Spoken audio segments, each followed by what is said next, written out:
Thanks, guys and girls. Thank you for coming to this talk. And let's begin. My name is Dmitry Snezhkov. I am with IBM X-Force Red. I do security testing, code hacking, and tool hacking. So this talk is really about safer communication across content proxies with the use of webhook technologies. We're going to walk through the escape from hostile, monitored, and censored networks through a proxy. Proxy is going to be our target. The content proxy is going to be our target. And we're going to get out to the external host under your control. That may be your CNC. The purpose is for command execution on external and internal hosts, content exfiltration, and infiltration. So the audience is red teamers and pen testers. That's going to be from offensive standpoint, but obviously defense is welcome, as well as privacy advocates, and there will be cases for that. So anyone who is interested in covert communication out of networks are welcome. So before we get into the technical details, we have to set some stage for the goals of our talk and answer the question why we're doing this. So we need to meet the defense at their map of the world as a red teamer. We need to seek alternative means of effective outbound communication, and we're going to try to minimize our discoverability. We're going to go into why we need to do this a little later, but also we also want to live off the land and use opportunities presented to us by organizations. The tactical goals would be to achieve communication between hostile networks and external hosts, and avoid detection, avoid censorship of the intermediate content proxy. And then the technical mechanisms of what we're going to do is we are going to discover HTTP webhooks technology. We are going to use the webhooks to achieve such goals, and at the end we're going to showcase a tool that is going to automate things like this. To set the stage for players, to our discussion is that we're going to have offense, defense, obviously the content proxy, command and control, concept of C2 broker, and internal and external party. So the problem of communication from restricted networks, it's not so much a cat and mouse game, but it's really more like a parable about six blind blue men in this case, and the red elephant. So the parable goes as follows, right? If you know somebody spotted an animal in the village, they do not know what that animal is, and the blind man said, well, let's discover this animal by touch. Somebody touched a tail and said it's a rope, a leg is a pillar, trunk of the body is a wall, fan, and so on and so forth. So we are on the red team, we are on the inside, and we're being discovered by probes. So from the blue team perspective, the sensory perception of what we're doing is really to understand how blind we are, what is this unknown entity, and can we detect their capabilities without revealing our detection mechanisms. So really, we are waiting from the blue team perspective whether the unknown moves and how that works, right? It's passive, it works for us, and we're going to sit tight and look for it.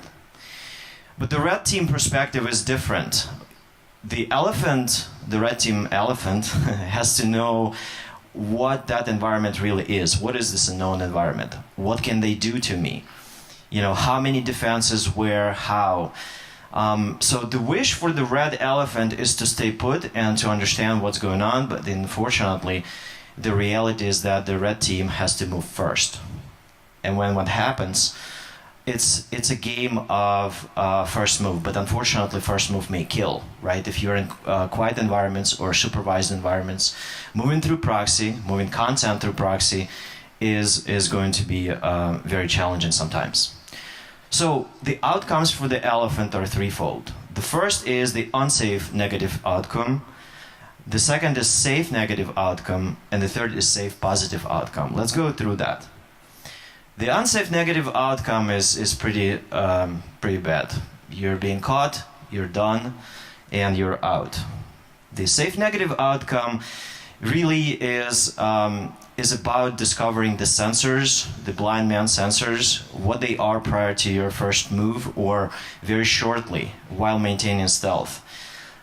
So in our talk, we're going to concentrate on the environment where you do not have any kind of capability for exfiltration over covert channels like ICMP, DNS, any kind of connectivity outside except for the approved content proxy. So unfortunately, if you're constrained to this environment where you have just the content proxy that allows you to move out, you're not achieving your goals, but you're still alive, which is great. You buy time to come up with things that you need to do in this environment. So the safe positive outcome from your move is, well, you literally try to play towards what is being discovered. What are the rules? Can you be an approved tool? Can you communicate over safe protocol? Is there an approved port that you can use to do your job? Are you in a safe traffic? So the blue team says my mechanisms really are okay because I do have draconian content proxy, and I do have a whitelist. So I'm just checking for known bad. It's pretty good, nice, right? But so the last two outcomes, the safe positive and safe negative, are good, but we're still not achieving our goal. The one thing that both blue and red team need to understand that the map that they've built by using their sensory perception is not the territory, right? So we've all now used our known methods of classification of the of either parties, but we also may be overly paranoid of their capabilities or dismissive enough of their capabilities to not being able to achieve our goals. So both build static map of the world, but the map is not completely true all the time. So this talk is from a red team perspective. So what red needs to do is to consistently break the static map of the defense and their own. And we need to meet the blue team at their map of the world, the concept of pacing and leading them. How it's achieved in the wild, it's mimicry. You're trying to achieve external resemblance with something that is known, right? It's a very powerful concept, and we're going to try to do this by maybe picking on development or development tools. So the levels of mimicry that is achieved for red is that we need to be under known and approved business need, role, or process. We need to blend into traffic and protocol that is approved by blue. And so we need to work through the good tools and valid rules. We're going to ride on the fact that trust detection mechanisms are static and their map of the world is sort of built. So pacing and leading as communication pattern overall is just a verifiable statement, several of them, followed by a positive suggestion, a lead. We're going to mimic and follow the developer process, and we're going to code our red tools in the presence of a developer, achieving stealth. We're going to make the blue team believe that we are the developer, and because you trust the developer, you should trust us. So it's all good and well, this is all general, but how do we really achieve this? Tight content proxy is all you have to work with. Well, let's step back a little bit and talk about the technology that we're going to use to achieve our goal, Webhooks. Webhooks is a new technology for asynchronous web responses. It is normally built, it's historically built for notification services. It's easy to implement, it is low maintenance, and it works over HTTP, and therefore we can use it for our content proxy. The classic server request response polling loop for the web server is that we normally submit a request for processing to a web server. The server begins executing a request, and then we keep polling the server asking, well, are we there yet? 5 times, 10 times, however many times we need to get the response from that server. So the server naturally gets annoyed, meaning that there are content switches, there are resource consumption. Depending on the case, there may be even a throttling mechanism that says you guys cannot do that. So when the server has the result for us, we just grab it and we disengage from that communication. Unfortunately, for the web server or fortunately for the web server came up with this new idea that don't ask me when I'm going to be done. Why don't you post a hook where I'm going to submit your response to once I'm done, and we can both go our merry way right at the outset of the request. So the client submits a request for processing to the server begins executing, we're disengaging at this point, and then we're listening for the response the server gives to us. We communicate asynchronously. How that's done from the technical standpoint, your client or you who are asking for responses, just give the server the URL with the action and the method to post to when the server is done, right? So when this link is ready, it's being posted to. So who uses webhooks? Pretty much everybody right now who does coding uses webhooks. Continuous integration tools are prime examples of that. Repositories that try to notify people of the check-ins, check-outs. Communication and alerting mechanisms that companies use to notify them of certain events use them as well. Again, so safe negative outcome, right? We are sitting tight. We don't have any way to get out except for through content proxy. How do we solve this? Well, what if we can find a site, a way to turn a site into a content broker, right? That uses webhooks to work through our content back and forth, unidirectional, single directional, maybe even real time, right? So then we're gonna drive data communication to the C2. And we're actually sticking to our main goal is meeting defense at their static map of the world. They've said they've created rules, we're working through the rules. So the C2 broker side operation is as follows. It's a request across some site that is going to invoke a hook onto a third party. The third party is going to execute the request and come back with a response through the C2 broker, and then the client is going to pull that response off of the C2 broker site. Now the C2 brokers are not created equal. What we need for our needs is that it needs to be obviously public. It needs to be flexible so that webhooks can actually work through it. You can find a website that is on the VIP list with proxies, pretty much available and very, very useful, right? And it also needs to blend into the business function of this specific organization. So again, who uses webhooks? Let's follow the developer. Continuous integration, code management, communication services, alerting. GitHub, github.com. It's used and popular, so that checks out. It's developer friendly. It has awesome webhook API. It has OPSEC features because it is pretty much trying to figure out a safe way for the clients to communicate, right? And so we're going to write on this. It's TLS, the tokens, HMAC, all over HTTP. And obviously, last but not least, is the developers themselves drive the adoption inside of their companies for GitHub. All of these is advantage for us. We're going to use GitHub to open up issues and comments and use GitHub to achieve this transparency.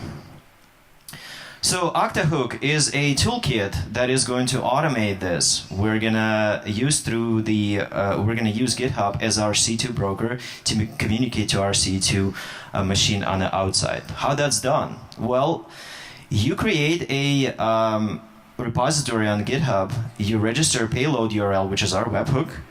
We can do our secret as well as using the tokens, and we activate the hook. Once this is done, we are watching for issues and comments, the two events that are being broadcasted every time something happens that we're interested in on GitHub, and obviously that gets posted out to our C2 server. Agent or the internal agent or the external agent. And then the OPSEC, right? We're writing on GitHub's ability to create safe communication for us. We're using certificates to our advantage.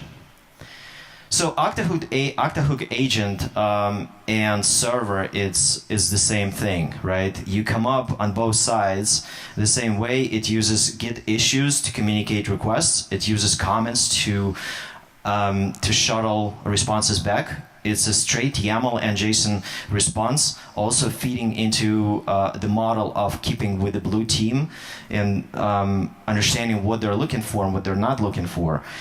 And essentially the way it looks like, we're going to see a demo of it, but statically, it's a repo that has a bunch of issues and comments on it, nothing more, nothing less. So responses and requests are being moved very transparently. Every agent on the inside or outside can post to GitHub under its own space. It's every agent that comes up to communicate into this swarm, right?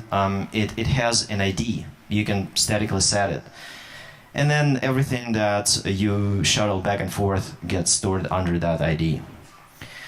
So this is all good and well, but we have to keep polling the issues and comments from the client side, right? So we have to go to the CTO broker and said, well, we've executed the command. Is our response good? I mean, did we receive a response or not?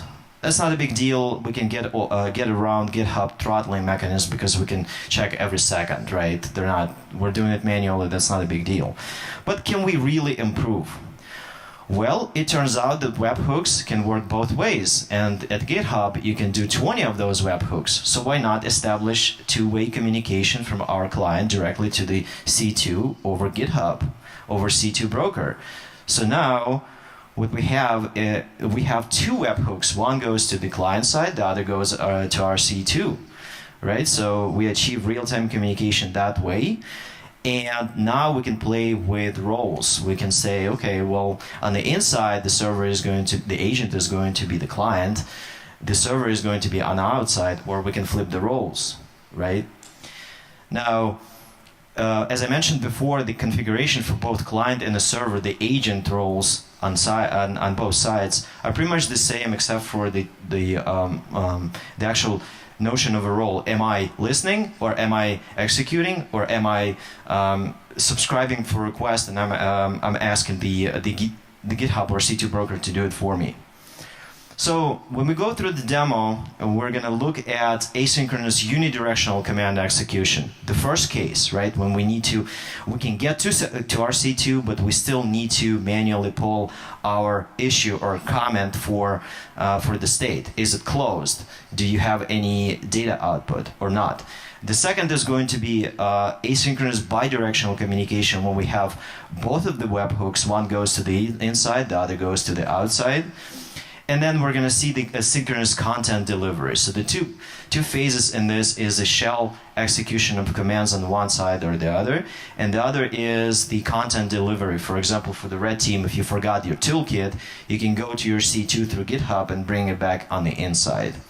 And then some features that kind of fit into this model of Octahook configuration and logs.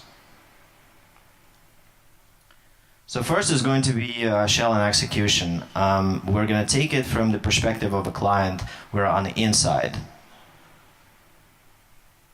This is a prompt for Octahook, and it's loaded. The configuration is loaded off of the client.yml that lists all the GitHub tokens, all the configuration that it needs to connect to the C2 under the account.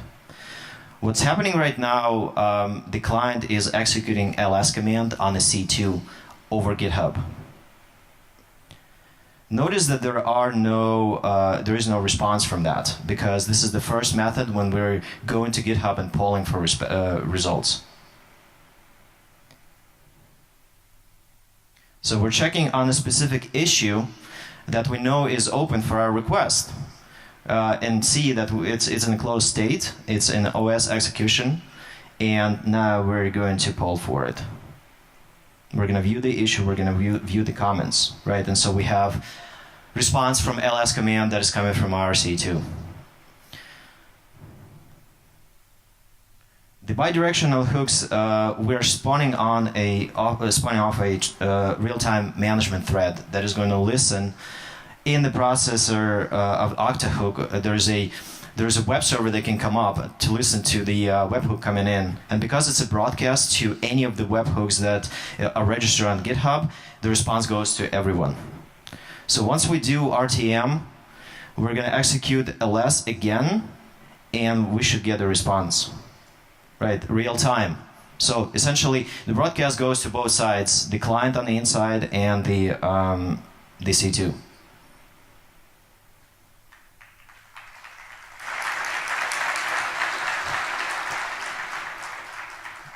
Just a little note on some of the... sorry? Okay, so really quick. This octahook is hosted on GitHub, right? And so you guys can pull it, play with it, and the slides are going to be posted.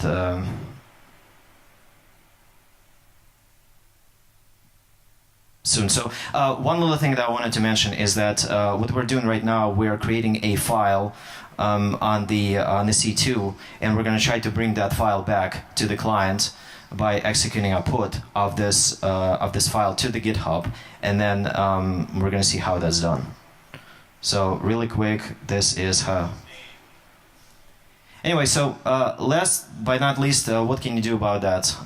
You really need to understand what GitHub is used for your purposes on the inside, and restrict access to repositories that you are not you're not working with on the inside. If you guys have any questions, I'll be outside. Please ask. This is the Octahook GitHub repository. Please fork or work with it. Thank you so much.